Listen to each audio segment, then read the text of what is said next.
Yo, what's up? Welcome back to another episode of the Sauce. 2-3 right now. There's still games going on. Brewers just blew a 3-1 lead in the ninth. Hopefully they find a way to win this one in extra innings. That would make me 3-3 in the day. Sickening. Anyway, so it's Thursday baseball. I think there's like 11 or 12 games. Let's go. Welcome to the Sauce. The Sauce. Sauce. Hey, get the sauce. First up, Reds on the road in Washington again to play the Nats. Brandon Williamson pitching against Mackenzie Gore. Lefty-lefty matchup here. Washington opens up a slight favorite here, minus 125. Total opens up at 9. Let's take a quick look at the spreadsheet. According to the model, we got a slight lean on Cincinnati. 4-3 Reds after 5 innings. Final score 7-5 Reds. Kind of tough to get a read on Mackenzie Gore right now. As you can see on this chart, his recent production is extremely up and down. He got rocked in Atlanta, then throws a gem in Houston. He gets rocked by the Cardinals, then throws a gem in San Diego, then gets rocked in Philadelphia. So who really knows what to expect from this kid in this one? As far as the Reds offense goes, obviously the numbers look great against lefties. I mean, the Reds offensive numbers look great in any capacity if you're looking at recent weeks. In the last 14 days, Cincinnati's 9th in WRC+, 7th in OPS versus left-handed pitching. No starting pitcher, righty or lefty, wants to see this Reds lineup right now. Here are the last 5 lefty starters to pitch against Cincinnati, and you can see here, Patrick Corbin definitely did not enjoy his 4th of July. Reds put up 6 runs on him in just 5 innings. Rewind about a week and a half before that, the Cincy bats also got to Jared Schuster and Austin Gomer. So they're not exactly seeing lefty aces, but still, this Reds lineup continues to produce against lefties, and I think they get to Mackenzie Gore here. Now, here's where things get a bit dicey. Can we count on Brandon Williamson? Here are his 4 road starts on the season, and this chart just seems to be moving in the wrong direction. Basically, every Brandon Williamson road start, it seems to be worse than the one before it, and it gets even scarier. Look at his competition. His 4 road opponents this year, the Rockies, the Cubs, the Royals, and the Orioles. None of those lineups have been hitting left-handed pitching, so to have bad numbers against those lineups is definitely not an encouraging sign. And to make matters worse for Brandon Williamson, look at the Nats numbers versus lefties in the last 14 days. 8th in OPS, 10th in WRC+. Washington has silently been hitting lefties recently, and if you remember back in May, the Nats went on a little hot streak against left-handed pitching, so this isn't that weird. But speaking of the Nats in May, if you remember, what was their main problem? Back when the Nats were playing about 500 baseball, what was their main problem? Scoring runs at home. For whatever reason, this Nats team just can't score runs at home, and we're seeing that same pattern right now. Here are the Nationals' offensive numbers at home in the last 30 days. 25th in OPS, 27th in WRC+. Those are some ugly-looking marks. I truly don't think the Nationals should be favored here. I know on paper it may look like Brandon Williamson's going to get hit up, but I don't trust these Nats bats at home. The way the Reds have been playing, I just don't think they should be underdogs. So I'm going to go, I'm leaning Reds money line for sure. I want to see what the line does, but probably betting the Reds in this one. Next game. Oakland A's on the road in Detroit to play the Tigers. We got Hogan Harris pitching against Michael Lorenzen. Tigers open up as pretty solid favorites here, minus 145. Total opens up at 9. Let's take a quick look at the spreadsheet, and we got no lean here. Deadlock tie. 2-2 after 5 innings. After 9 innings, 4-4. So like I said, Michael Lorenzen's on the mound, and look at his home starts here. He's made 8 home starts on the season, and here they are in a chart. He got rocked by Atlanta, Arizona, and San Francisco, but he pitched well against Minnesota, the White Sox, Pittsburgh, and the Mets. So kind of a pattern forming there. He struggled at home to pitch against good lineups, but he seems to handle bad lineups pretty well at home. Good news for Lorenzen, he's pitching against Oakland, and they are most definitely not a good lineup. Here are the A's numbers against right-handed pitching in the last 14 days, and actually they're somehow worse than their numbers against lefties. If you remember, we were looking at their numbers against lefties yesterday. Somehow these are even worse. On the last 14 days, 30th in OPS, 26th in WRC+. So despite some ups and downs in Lorenzen's production at home, I think we can count on the man to deliver here against a horseshit Oakland lineup. And on the other side, we've got Hogan Harris pitching. And before you just put this man on auto fade, let's first acknowledge that he hasn't been bad. Here are his numbers in June. He made 6 starts in June.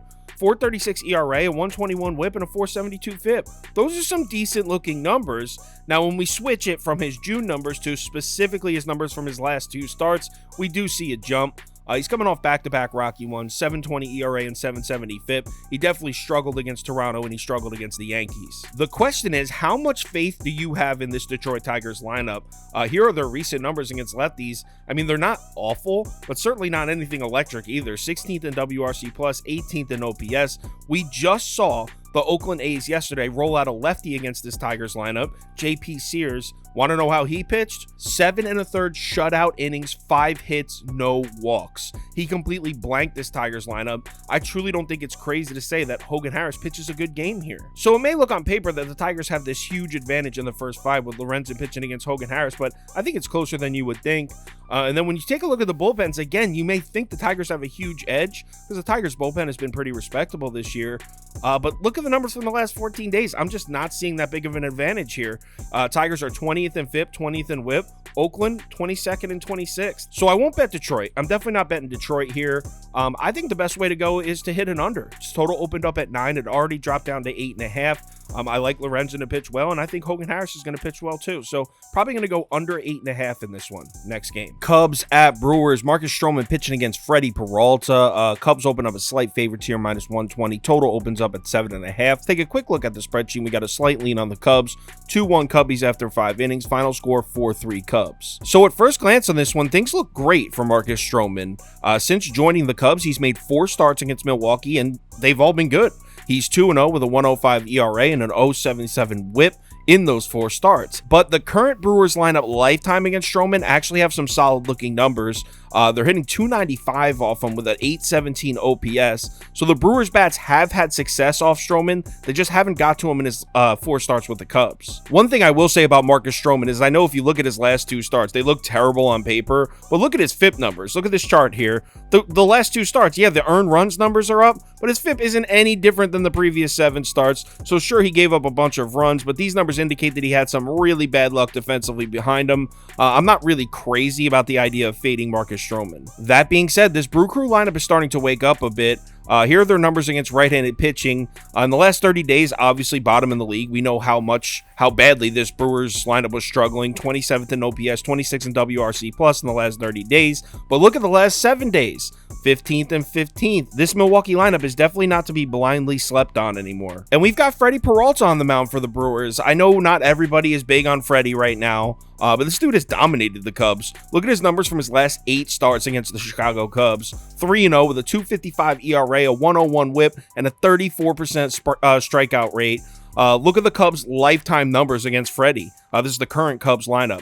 15 of 85. They're just batting 176 with a 604 OPS. So Freddie Peralta has owned the Cubs. Another thing about Freddie Peralta, you can say what you want. He's having a bad season. We all know that. But look at his home away splits. His numbers at home are actually fine. He's got a 3.75 ERA, a 1.13 WHIP, and a 3.90 FIP. So he's actually been pitching pretty well. I mean, not for his standards, but he's actually been pretty solid at home. I'll say that. So you got Freddie Peralta at home where he's been solid against a lineup he's historically dominated. I like the spot for Freddie. And by the way, the Cubs lineup is looking like they're heading towards another slump against right-handed pitching. Here are their numbers from the last 7 days. 24th in OPS, 24th in WRC plus. Remember, you rewind about 5-6 weeks ago, the Cubs were so bad against righties. They look to be heading back towards that. And lastly, you would think the Cubs have the bullpen edge here because the Cubs bullpen has been pretty good lately. But look at the last 10 days. The Cubs have fallen off a little bit.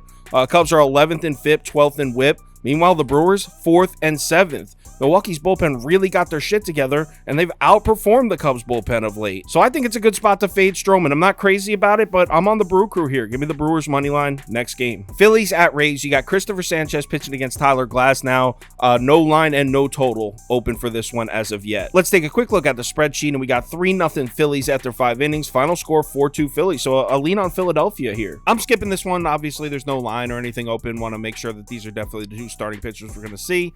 I'll have a pick for this one on the live show tomorrow, 4 p.m. Next game. Cardinals at Marlins. Man, those fish are magical. I was so pissed when they blew the lead in the 9th, but they came back. Well, actually, Jordan Hicks gave it to him, I should say. But Marlins get the win for us yesterday.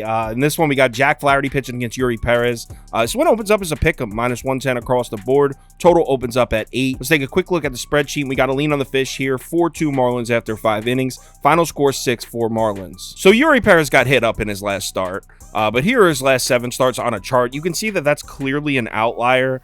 This kid's been absolutely dominant. Also, he was on the road in Atlanta. We know what the Braves have been doing to right-handed pitching recently, so I think we can give him a pass on that one. Not that things really get easier for Perez in this one, though. The Cardinals' bats have been pretty hot recently. Here are their numbers against righties in the last 14 days. 8th in OPS, 7th in WRC+. The problem with the Cards' bats right now is the insane inconsistency. Here are the last 4 righty starters to pitch against St. Louis. Garrett Cole threw a great game, 6 innings, 2 earned runs. Before that, the Cardinals absolutely slaughtered Severino for 7 earned runs in just 4 innings. They actually scored 9 runs on him, 7 of them earned. Before that, JP France throws 7 shutout innings on the Cards. What the hell kind of inconsistency is that? And before that, they completely murder Christian Javier. So yeah, good luck trying to predict what this Cardinals lineup is about to do. By the way, they put up 9 runs tonight in a losing effort, so it's all or nothing with these Cardinals bats recently. Now, on the other side, we got Jack Flaherty, and I know some people may look at his home-away splits and at first glance be like, hey, Jack Flaherty's been pretty good on the road. Look, he's got a 3.73 ERA on the road. But look at the other numbers. I mean, the whip is the same. FIP is basically the same. I call bullshit on that ERA drop. And by the way, you want to know what happened to Jack Flaherty in his last road start? The Nats completely cooked this guy. 6 earned runs, 10 hits, and a walk. They took this man to Pound Town. So no, I don't trust Jack Flaherty on the road at all. I don't really trust the Marlins bats either, but let's give them a little bit of credit. They scored like 31 runs in their last 3 games. So the Fish bats have been getting it done. I expect them to hit up Jack Flaherty because the dude sucks. So I'm going right back to the Fish. They cashed for me last night. They're sitting at -120, -125 favorites, and I'm going to lay the juice. Give me the Marlins money line next game. Actually going to cut the video off there. I have a couple things to do in the morning, so I can't stay up till 2, 3 in the morning making a video tonight. But tomorrow, live show, like I said, 4 p.m. FTB's joining us, so it'll be me, Toast, and FTB. We'll go through every game on the slate, go through the line movement, make our final decisions like we always do. If you're interested in the final ticket I put out, which has my top bets, and freaking top bets went 0-2 tonight, stupid ass Yankees. But if you're interested in that, top bets, every single bet I'm making and how much I'm putting on each, parlay of the day, that kind of stuff. Oh, and also the private VIP chat that we have on Twitter. If you're interested in that, head over to KyleKirms.com. Thursday baseball, not the best baseball day betting wise, but still, let's pick our spots, find some value, and have ourselves a good one. Remember to bet responsibly, and I'll talk to you on Twitter.